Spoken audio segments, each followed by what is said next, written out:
pessoal, estamos de volta com mais uma Quinta do Leão. Continuamos esclarecendo dúvidas de nossos leitores e seguidores sobre o imposto de renda aqui no Portal Tempo.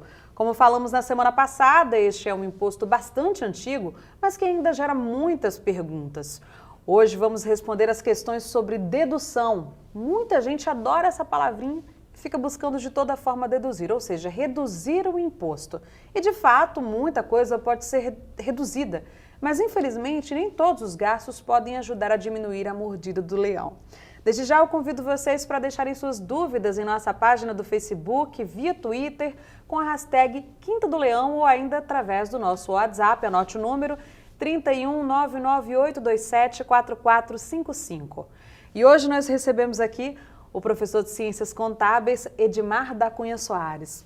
Muito bem-vindo, professor. Obrigada por aceitar o nosso convite. Obrigado a você, Delma. Professor, então, no programa anterior, a gente falou sobre a declaração do imposto de renda de uma forma bem abrangente, né?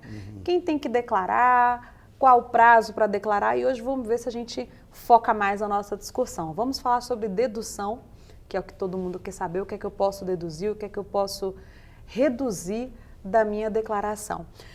Para começar, eu gostaria que o senhor explicasse o seguinte: por que alguns gastos eles são dedutíveis e outros não? Bom, Delma, o que acontece é que cada ente federativo ela tem uma obrigação perante a sociedade. Então, o ente federativo, que é a União, ela tem, por Constituição de 88, algumas obrigações a estender ao contribuinte, como saúde, transporte, educação. E dentro, o governo não tem essa abrangência de alcançar todos os lados. Então, ele usa do privado para tentar desviar um pouco a atenção para o setor público, as prestações de serviço público. Então, ele dá como uma concessão para algumas deduções que são deduções de naturezas de prestação de serviço do governo. Educação, saúde e transporte. Ele tem esse foco. Mas dentro dessas áreas aí que o senhor citou, nem tudo é dedutível, não é verdade? Por exemplo, o transporte por exemplo, transporte, o senhor citou transporte, eu ia começar com educação, mas vamos lá, o que é que no transporte não pode reduzir no imposto de renda? O transporte de levar, ida até a escola, a faculdade, por exemplo, transporte escolar. Esse transporte, apesar de ser pago, ele faz parte de uma despesa com educação, ele não pode ser dedutivo no imposto de renda. Por quê? Porque ele não tem esse vínculo de prestação de serviço público.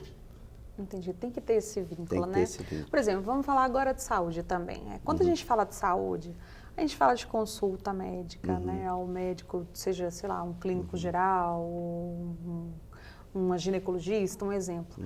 E a gente às vezes fala também sobre consulta ao dentista, por exemplo.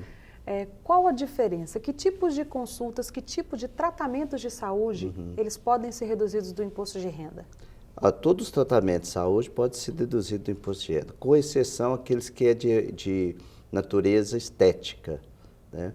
Mesmo se for natureza estética, mas ela tem uma área da saúde, que é a área de recuperação da saúde, ela pode ser dedutível. Por exemplo, uma cirurgia de reconstrução mamária. Sim, pode ser. Isso seria. Mas uma plástica, por exemplo, para aumentar o seio por pura vaidade, não? Não. Mesmo que você declare, tem que tomar um cuidado, que quando você faz umas deduções, né, a Receita lá na frente pode te pegar e você paga 75% dessa multa sobre essa dedução que você realizou.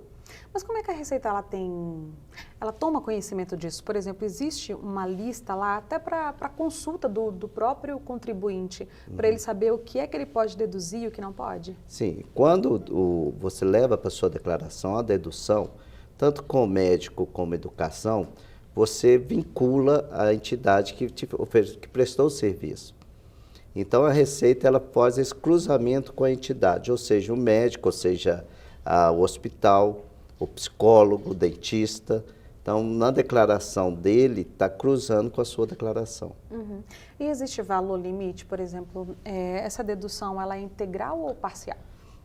Na saúde, despesas médicas, elas são totalmente dedutíveis, aquelas que são permitidas por legislação, né? A correlação à despesa com a educação, ela tem o seu limite, que é o limite de 3.561,30. Esse limite é por dependente, é por pessoa e por dependente. Na semana passada a gente inclusive citou aqui que não poderia ser deduzido os gastos com creche, por exemplo, né? Mas, por exemplo, do ensino fundamental, né, o ensino médio e ensino superior, existem diferenças, existem faixas de dedução na declaração? Não, não existe faixa. O vínculo que você deve fazer é o vínculo seguinte: o MEC tem reconhecimento daquela instituição? Se é uma instituição reconhecida pelo MEC, aí sim você pode usar a dedução para aquela despesa. Curso de idiomas? Não. Esse definitivamente já está consagrado na própria legislação que não é dedutível. E qual é a justificativa? A justificativa é porque o curso ele não está elencado na instituição MEC. O MEC não tem um vínculo com essa instituição. Ele é tido como curso livre, né? Curso como particular, curso livre, alguma coisa assim, exatamente. Então, professor, vamos começar aqui algumas perguntas, né, de leitores que nos foram enviadas. Lembra você, consulte o nosso Facebook, o nosso Twitter com a hashtag Quinta do Leão e deixa sua pergunta lá que a gente vai tentar trazer aqui nos próximos programas para os nossos convidados te responderem. A gente está vendo aqui, tem uma leitora que ela pergunta que despesas com educação, no caso de faculdade dos filhos de 25 anos, né, podem ser deduzidos do imposto de renda. Na verdade, a dúvida dela tem relação com a idade máxima que alguém é considerado dependente de um pai, por exemplo. Sei lá, é filho, mas tem gente que tem 30 anos e ainda está morando lá na casa do pai e da mãe. Nesse caso, ele pode ser considerado dependente se os pais pagam a faculdade dele, por exemplo? Sim, desde que ele tenha 21 anos, a relação de dependência é até 21 anos limite. Porém, quem está fazendo curso superior, ele tem a prorrogação dessa idade para até 24 anos. Somente se ele tiver no quinto ano, 25 anos, ele estiver ainda cursando a faculdade, no 25º ano, ou seja, se ele estiver em curso, essa dedução ela é permitida. Mas passou os 25 anos, ele ainda estiver cursando, já sai da dedução da declaração do pai da ouvinte. Da nossa leitora, exatamente. Não, leitor, ouvinte, telespectador. Internet a gente tem essa vantagem, né, professor? Você lê, você escuta, você assiste, faz o que você quiser, da forma que você achar melhor. Então, vamos mudar um pouquinho. Agora a gente já falou de saúde, educação, agora vamos falar um pouquinho de moradia, né? Quem tem prestação de casa própria, como é que consta isso lá na declaração do imposto de renda? Deve declarar na relação de bens e direitos aquelas que ele efetivamente desembolsou. Então, no ano anterior, deve permanecer com o ano anterior, o que tinha, no nosso caso aqui, em 2014, e acrescentar aquilo que foi pago no ano de 2015. Então, vai ser o somatório de 2014, que constava na declaração de 2014, mais os desembolsos que ela fez para o pagamento em 2015. E não precisa mais levar para dívida, né? De 99 para cá, acabou essa obrigatoriedade de levar o saldo devedor para o campo de dívidas e ônus. E, professor, digamos que eu tenho uma casa, ou um apartamento que eu estou pagando ainda, eu tenho uma prestação, todo mês eu estou pagando lá certinho, mas eu não moro nessa casa ou nesse apartamento, eu alugo, né, para um inquilino meu. Como é que eu declaro isso? Você deve declarar como renda de aluguel. Então, você leva para um sistema da própria Receita Federal chamado Carnê-Leão. E aí, todo mês, você declara o valor do aluguel. O valor do aluguel ele tem isenção, ele tem limite de isenção também. Até 1961, você está isento de pagar imposto. Mas você deve levar para a declaração sua para efeito de evolução patrimonial. Porque com essa evolução patrimonial, você pode adquirir um outro imóvel ou outro bem e aí você tem uma cobertura patrimonial para fazê-lo. E se eu coloquei no contrato lá com o meu inquilino, por exemplo, que ele deve arcar com as despesas, por exemplo, de IPTU, quem é que vai declarar isso? Ele declara lá. Inclusive, a despesa de aluguel não é dedutível. Ele deve levar para a relação de bens, pagamentos efetuados, mas não deve não levar para dedução, porque é uma despesa não dedutível. Porém, as taxas que ele paga, taxa de administração, taxa de corretagem, esse sim ele pode descontar na declaração de imposto de renda dele. Professor, a gente vê quanto detalhe, né? O senhor está falando aí de limites, de isenção, carnê-leão, muita coisa. Então, eu tenho uma dúvida, por exemplo, eu quando vou fazer minha declaração, eu fico com medo de mandar esse negócio errado, então eu acredito que muita gente que está assistindo a gente agora também tem essa dúvida. Por exemplo, existe algum erro, né? Eu sei que depois a gente pode entrar lá no sistema e pode corrigir, mas, por exemplo, que tipos de erros a gente comete na hora de fazer a declaração que podem fazer com que a gente acabe pagando mais? Sim, o primeiro erro é o erro de digitação. Às vezes a fonte de pagadores te envia um rendimento, você digita aquele rendimento com algum número errado. Qualquer número até 0,1 centavos, se você colocar erradamente, você vai cair em malha. Bom, outro é você não observar o tipo de declaração. Tem o modelo completo, que é o modelo que você usa todas as suas deduções, né, comprovadamente, e o modelo simplificado que você não precisa fazer esse comprovante, ter esses comprovantes.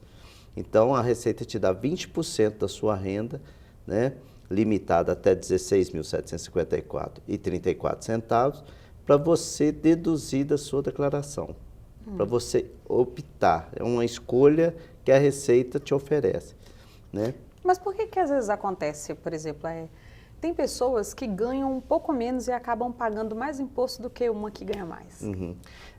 Primeiro porque quando você tem você ganha mais, ou pode ser que você ganha de duas fontes, você trabalha em dois locais, eles retêm de você o imposto de renda. Então, ele faz um adiantamento à Receita Federal desse imposto. Então, quando você for final do ano, você já vai pegar os comprovantes de rendimento, já mostrando uma retenção de imposto de renda que está lá, discriminada. E aí você recupera na DA, que é a Declaração Anual de Ajuste. Bom, agora, a fonte que você só tem uma fonte e você não tem essa retenção. Mas um mês você pode ganhar um pouco acima do limite e outros meses não. Então, você vai levar essa para a declaração e você vai acabar pagando o imposto, mesmo que você ganhou um pouquinho menos do que o outro. É muito justo isso. Mas, pegando por isso aí, professor, e se aquela fonte, ela não desconta direito, digamos assim, não declara corretamente um imposto de renda, mas eu estou fazendo tudo certinho, aquela fonte me prestou um serviço, corre o risco de eu ser atingida na minha declaração pelo erro do outro? Corre grande o risco. Porque, então, como se proteger disso? Como você deve fazer? Primeiramente, a fonte vai te informar o que ela reteve de você. Toda a informação ela vai colocar à sua mão. Então, você deve procurar sempre fazer o que a fonte te colocou, o que a fonte te entregou. O comprovante de rendimento de banco, aplicação financeira, saldo de bancos. Você faz exatamente como está lá. Aí você não corre o risco.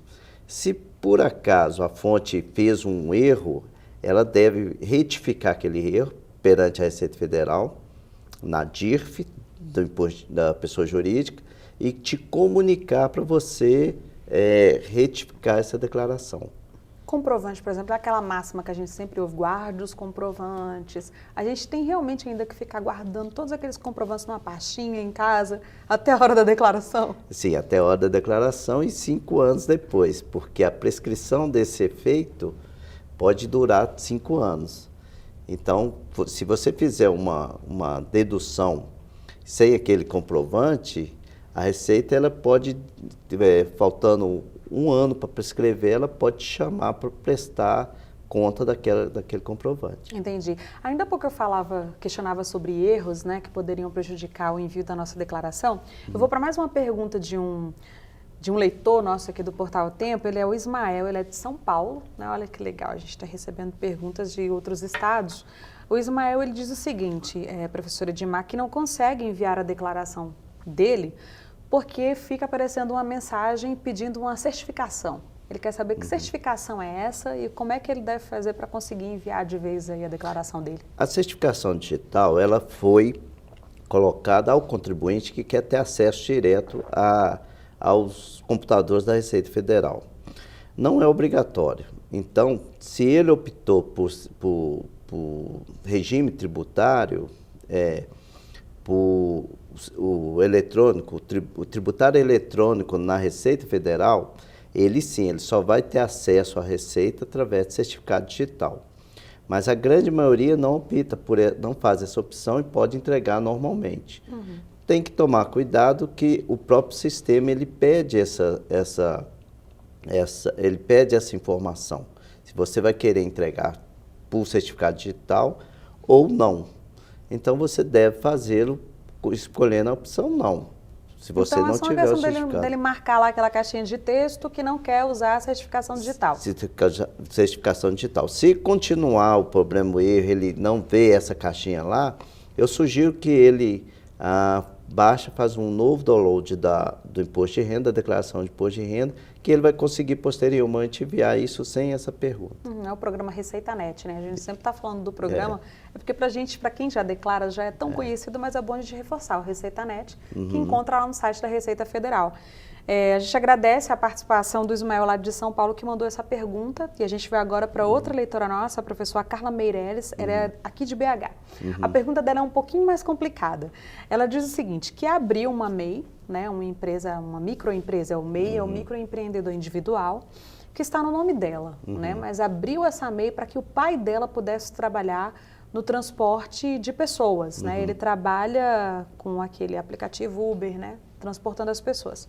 A dúvida dela é a seguinte, a empresa está no nome dela, mas tudo é usado pelo pai, né? O serviço é prestado por ele, as contas quem movimentam são eles. Ela comprou um carro para que o pai trabalhasse no nome dela, no nome dessa MEI, e ela não sabe como declarar isso na declaração dela, né? Como constar isso na declaração dela. Qual a orientação que o senhor dá? Olha, o MEI, quando é uma pessoa jurídica, uma entidade jurídica, né? A diferença do MEI pela pessoa física é o CPF e o CNPJ.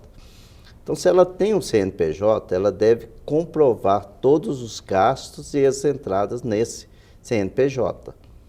Bem, o fato do pai dela estar utilizando da entidade não tem problema, desde que ele faça tudo comprovadamente com o CNPJ do MEI. Mas agora eu fiquei na dúvida. Por exemplo, se a Carla ela tem a declaração dela como pessoa física, então ela teria que fazer uma outra declaração como pessoa jurídica da MEI? Sim. Essa declaração é até o dia 31 de maio, né? Que chama a DSA, que é a Declaração Simplificada Anual da MEI, que não mistura os bens do MEI, não pode misturar com os bens dela, CNPJ, né? Se ela fez, ela deve agora procurar tentar separar o que é do MEI e tentar fazer uma modificação no patrimônio. Bem, mas se por acaso, desculpa te interromper um pouquinho, mas se por acaso esses gastos que estão sendo feitos através do MEI, né, pelo pai dela, não atingiram aquele limite de 28 mil, reforça... É 5 mil mês e 60 mil anos. Isso, que é o MEI. Exatamente. Se não atingiu esse limite, professor, né, mesmo assim ela vai ter que fazer uma declaração de MEI também? Também. Ela, se não atingiu o limite, e ainda bem que não atingiu, porque se tivesse atingido, ela teria que passar por um outro regime, que é o Simples Nacional. Bem, mas ela tem que entender que se ela fez essa declaração, essas despesas, esses gastos no MEI, e não era gasto de prestação de serviço do MEI, e ela trouxe para a pessoa física dela, ela tem que declarar só o que ela trouxe para a pessoa física dela. Claro. Por exemplo, a conta bancária dela, ela deve ter uma segregação de conta bancária. Conta bancária com CNPJ, conta bancária com CPF. Tudo que entrou na conta bancária de CPF, ela tem que levar ao fisco, como pessoa física. E o que entrou ou saiu na CNPJ, ela vai acertar com o fisco, mas com a participação do MEI. Agora, o MEI, ele tem uma característica que é uma novidade no mercado, desde que foi criado. Qual? Que foi a questão da remuneração do MEI. Então, o MEI, toda a venda, ela pode ser feita por nota fiscal ou não, ela é receita de uma pessoa jurídica. Mas e a pessoa física que está conduzindo aquela? Ela tem a sua retirada pro labore.